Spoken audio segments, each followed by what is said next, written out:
श्री रामचरितमानस सुंदरकांड पंचम सोपान।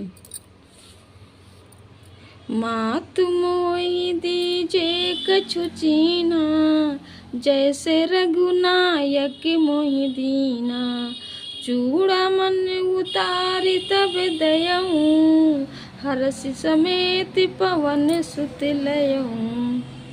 हनुमान जी सीता माता जी से कह रहे हैं, हे माते, मुझे कोई चिन्ह पहचान दीजिए जैसे श्री रघुनाथ जी ने मुझे दिया था।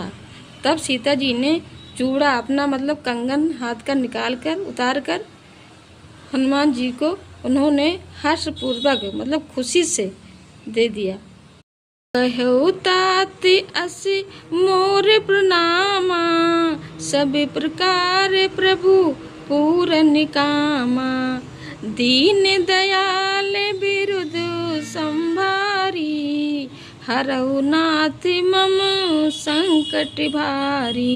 जानकी माता जी कह रही हैं, सीता जी कह रही हैं प्रभु हनुमान जी से कि हे तात मेरा प्रणाम कहना, प्रभु श्री राम से मेरा प्रणाम कहना और निवेदन करना कि आप सब प्रकार के मनोकामना पूर्ण करने वाले हैं। आप दीन दुखियों पर दया करने वाले हैं। वैसे ही मेरे ऊपर भी दया करें।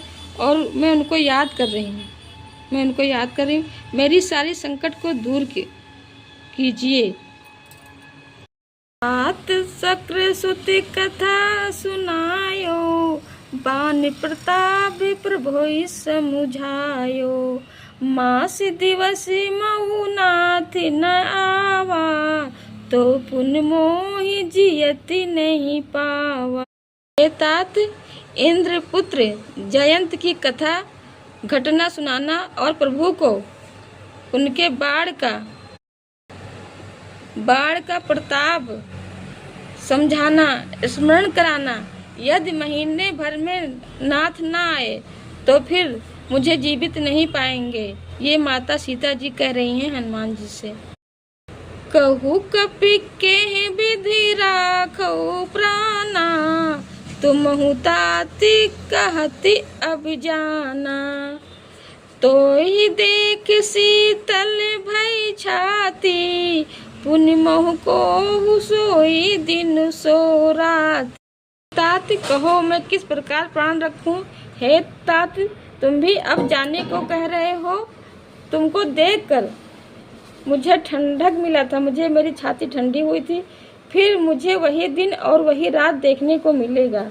ये माता सीता जी वियोग में होकर श्री प्रभु हनुमान जी से कह रही हैं।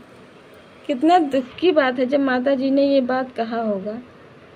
सुता ही समझाई करे बहुविधि धीरज दीन, चरण कमल सिर नाहि कपि गवनु राम पै कीन।